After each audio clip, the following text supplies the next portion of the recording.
What's up, digital marketing agency owners? I'm really excited to have a special guest with us today, Yesenia Nelson, my wife and business partner. And really, as we're talking about how to grow and scale your digital marketing agency, one of the key things you need to think about is attracting world-class talent, and more importantly, really retaining that talent so they stick with you and they do an amazing job for your clients. It has a ripple effect within your organization. And so I wanted to bring Yesenia on so she can kind of talk a little bit about some great strategies for rolling out the red carpet to onboard your team members, impress them, and get them excited about their new position. Our teams are an extension of who we are. They speak and act on our behalf when we're not able to, right? Because we're busy doing everything, running the company, being the CEO. So we don't have the opportunity to be in every single phone call. So they are us. Essentially, they are our brand, and we want to make sure that we hire well with that in mind. And it serves for a great retention strategy as well, because if you hire well in the front end, it will allow you to have employees that stay long-term, more than 4 years, which is the average. How long an employee stays with a company typically is under 4 years. So we want to change that by having an amazing, winning hiring strategy. And when you think about hiring an employee, a lot of times we think about once they're already on board, we're going to give them bonuses and we're going to structure team games and we're going to take them out to eat and that kind of stuff. How much we're going to spend on them when they're already there. But interestingly enough, the very large corporations such as Google, for example, is spending the majority of their money and the lifetime of an employee on the front end. During the onboarding process, the finding, the hiring, the training, all happening in that front end piece being the aspect that is where they spend most of their dollars when they bring somebody on new. So a lot of the pre-work for hiring somebody is before they even walk through the door, before they get on that first Zoom call with your team. Let's talk about some of that pre-work. So the first one would be setting up a new position with the job description. You're going to post it on Facebook if you're on social media and use some of that social clout, or you can post it on LinkedIn or you can do both. Once you have the position out there, you can also consider setting up a video ask. It's a great tool. I know Josh has set that up for us at Seven Figure Agency and Plumbing and HVAC SEO, where they click some links, they record themselves saying some critical 3 to 4 questions that we want to make sure that we get answered, but it gets their visual. And instead of waiting for that meeting that you set up with them to kind of get a feel and a pulse for how this person is, you get to see it in the comfort of like you're not even speaking with them. So you really get to indulge into, okay, how is this person going to be talking with the clients? What does their background look like if they're customer facing? If they're going to be on Zoom calls, how is their background in this scenario looking at during their resume process? So it's a great way to just knock out before you even get on a Zoom call. You know, sometimes you get on a Zoom call with a person that you're looking forward to potentially be a good match. And when you get on and you see that their Zoom is off or their background's weird or they talk, with a really strong accent and that wasn't what you were looking for. So that kind of nails it out of the gate. Like, okay, I can skip over this person, or wow, this is exactly what I was looking for. Once you get that part of the equation done, you're kind of waiting around for about a week or two to let resumes come in, because you do want to hire slow, fire fast. You want to take your time in this process. So you don't want to just, ideally, you're not in a situation where, oh my goodness, we got a fire going on and we need to hire somebody tomorrow. You have some time to work through it. So during this process, you're going to create playbooks if they don't have them already. And playbooks is what we call SOPs, or standard operating procedures.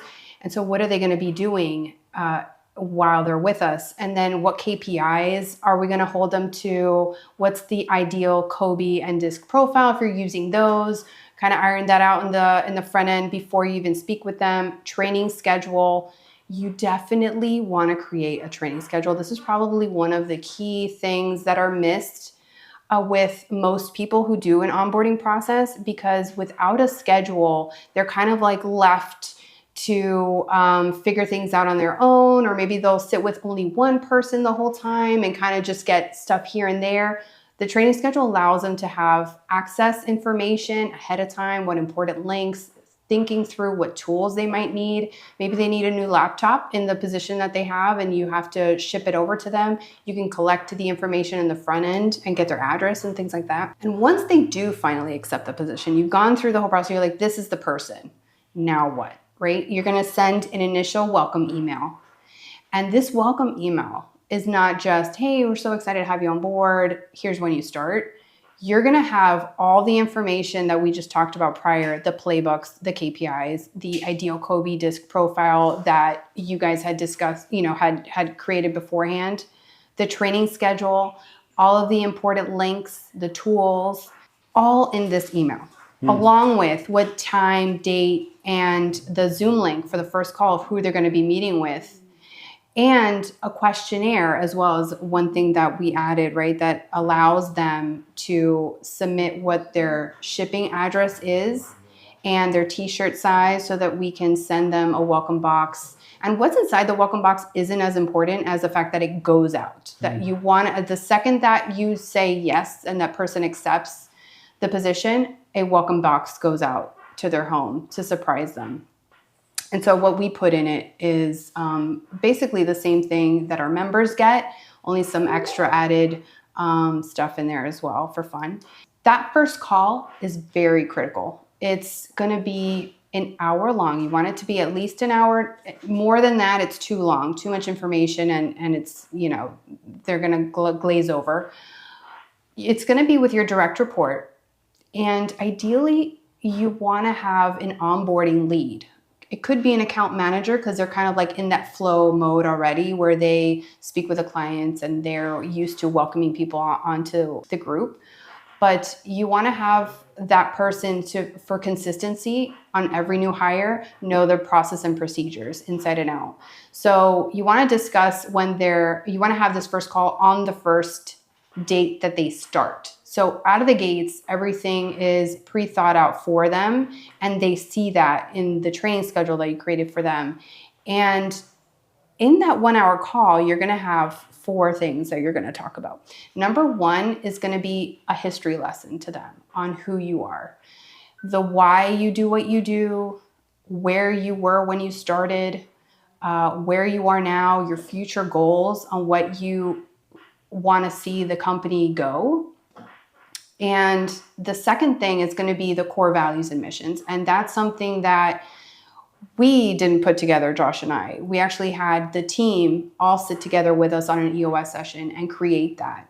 And so it's what every single team member holds dear to an important thing, an aspect of who they want to work with. And so we use that to hire and to fire. So they have to have and check all those boxes for core values. And if they don't, we can use that for whatever, over the next 30, 60, 90 days of that new hire. If for whatever reason they don't show one of those criterias on the core values, that would be a reason to let them go.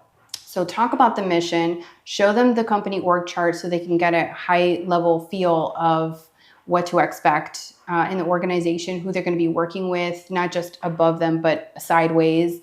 Training schedule would have the dates and times of who they're going to meet with, why they're going to meet with them, the Zoom links that they're going to need, the documents, all laid out in a nice package so that they feel very welcomed and know that they've made the right decision in joining your company.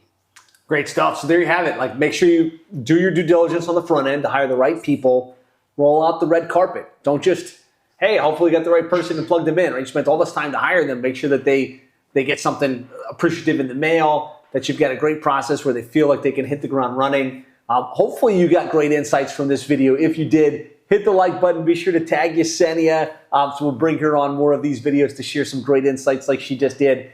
If you like more ideas and strategies on how to scale your digital marketing agency, specifically like what the org chart should look like, what the key positions are, what those psychological profiles are that you're looking for when you do hire, we've got a great workbook for you at sevenfigureagency.com/scale. Completely free. You can access that now at sevenfigureagency.com/scale. If you have any questions about the onboarding process, the welcome gift, or anything like that, post that in the comments. Otherwise, hit the like button, hit the subscribe button, and we'll see you again on a future video.